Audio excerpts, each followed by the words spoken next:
नमस्कार दर्शकों, YouTube के मेरे चैनल में आप सबका स्वागत है। आज मैं लेकर आई हूँ कि देवगुरु बृहस्पति व शनि महाराज की जो मकर राशि में युति होने जा रही है 20 नवंबर 2020 से, उस युति का फल कन्या लगन व मकर राशि के जातकों को क्या मिलेगा। देवगुरु बृहस्पति व शनि महाराज 20 नवंबर 2020 को मकर राशि में युति करने जा रहे हैं और ये युति 6 अप्रैल 2021 तक रहेगी।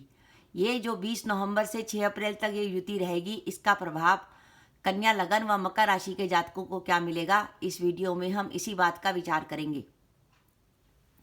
मैंने इससे पहले भी गुरु व शनि की युति पर वीडियो बनाए थे, लेकिन वो वीडियो मैंने राशि के आधार पर बनाए थे। पर मैंने देखा कि कई दर्शकों के कमेंट आए कि हमारा ये लगन है और ये राशि है, तो हमें इसका रिजल्ट क्या मिलेगा। इसलिए मैंने ये श्रृंखला शुरू करी जिसमें मैं आपका लगन भी लेती हूँ, राशि भी लेती हूँ। इसलिए एक दर्शक ने मुझे कमेंट बॉक्स में कमेंट किया कि अगर उनका कन्या लगन व मकर राशि है तो इस गुरु व शनि की युति का क्या प्रभाव उनको मिलेगा। तो मैं ये वीडियो बना रही हूँ कि अगर आपका कन्या लगन है और मकर राशि है। कन्या लगन का अर्थ यह है कि जो पहला भाव है उसमें 6 नंबर का अंक लिखा हुआ है। अगर पहले भाव में, जिसको लगन कहते हैं, उसमें अगर 6 नंबर का अंक लिखा हुआ है तो उसका मतलब है आपका कन्या लगन है। और आपका चंद्रमा अगर पंचम भाव में बैठा हुआ है मकर राशि 10 नंबर के अंक में, तो उसका मतलब है आपकी मकर राशि है। यानी कन्या लगन और 10 नंबर के अंक में चंद्रमा, मकर राशि, इसके ऊपर इस युति का क्या प्रभाव पड़ेगा। तो सबसे पहले बात करें कन्या लगन के लिए। कन्या लगन में अभी तक देवगुरु बृहस्पति 5 नवंबर 2019 से आपके चौथे भाव में चल रहे थे। देवगुरु बृहस्पति जब चौथे भाव में चल रहे थे धनु राशि में, तो उनका दृष्टि संबंध अष्टम से था, 1 2 3 4 5, जिसके कारण कन्या लगन के जातकों को काफ़ी प्रॉब्लम आ रही थी अपने काम में, जॉब में, व्यापार में।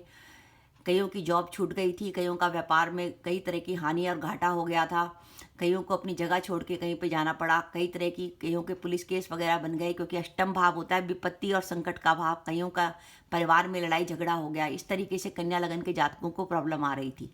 लेकिन अब देवगुरु बृहस्पति 20 नवंबर को आपके पंचम में आ जाएंगे, जहाँ पर ऑलरेडी शनि महाराज मकर राशि में विद्यमान है, तो आपके पंचम भाव में नीचभंग राजयोग बन जाएगा। अब देवगुरु बृहस्पति जो है वो दूसरे, 5वें, 7वें, 9वें और 11वें भाव का अच्छा फल देते हैं, और अब वो आपके 5वें भाव में आ जाएंगे। तो देवगुरु बृहस्पति आपके लिए बहुत शानदार रिजल्ट देंगे।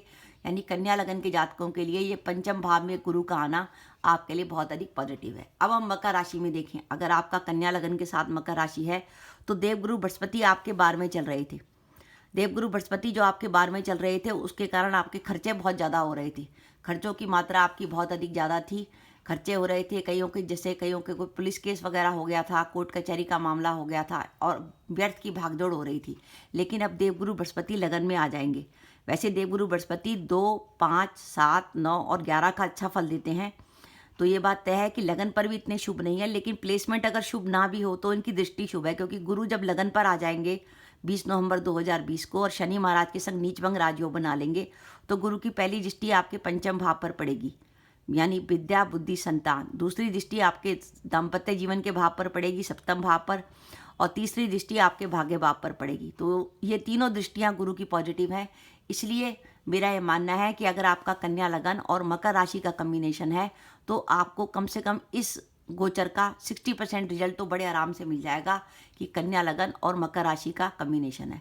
और अगर आपकी बाई चांस दशाएं भी बहुत अच्छी चल रही हों, जाकि दशमेश बुध की, लाभेश चंद्र की या भाग्येश शुक्र की दशाएं चल रही हों, तो ये कम्बिनेशन का और अधिक फल मिलेगा आपको, क्योंकि दशाएं शुभ होने से गोचर का फल आपको और अधिक मिलेगा।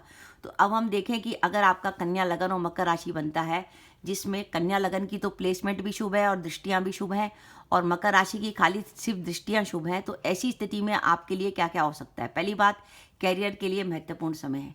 अगर आप जॉब बदलना चाहते हैं तो आप जॉब बदल सकते हैं। आपको अगर जॉब की तलाश थी तो आपको जॉब भी मिल सकती है, और आप व्यापारी वर्ग में हैं तो आप व्यापार को आगे बढ़ा सकते हैं।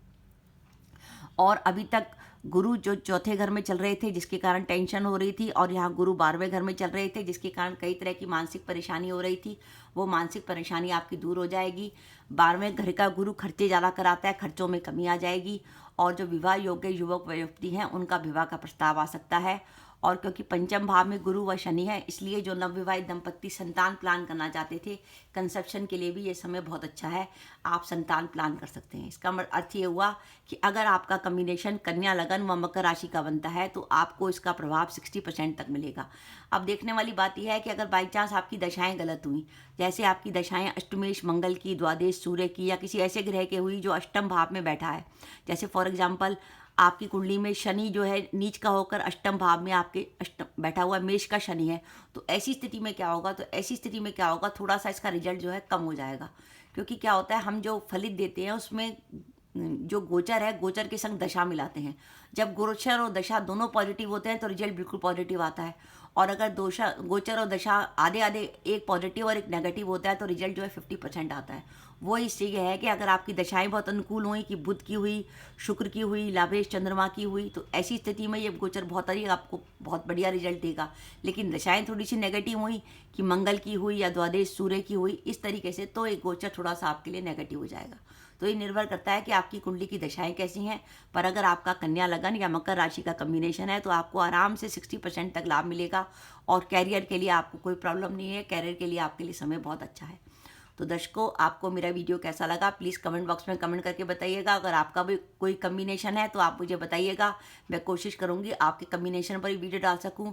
और दर्शकों, अगर आप पहली बार मेरे चैनल पर आए हैं और आपने मेरा चैनल अभी तक सब्सक्राइब नहीं किया तो कृपया मेरा चैनल सब्सक्राइब कर दें, साथ ही बेल आइकन को भी दबा दें, जिससे जब भी मैं अपनी वीडियो अपलोड करूँ उसके नोटिफिकेशन आपको मिल जाए और आप मेरा वीडियो देख सकें। इसके साथ ही नमस्कार दर्शकों, जय माता दी।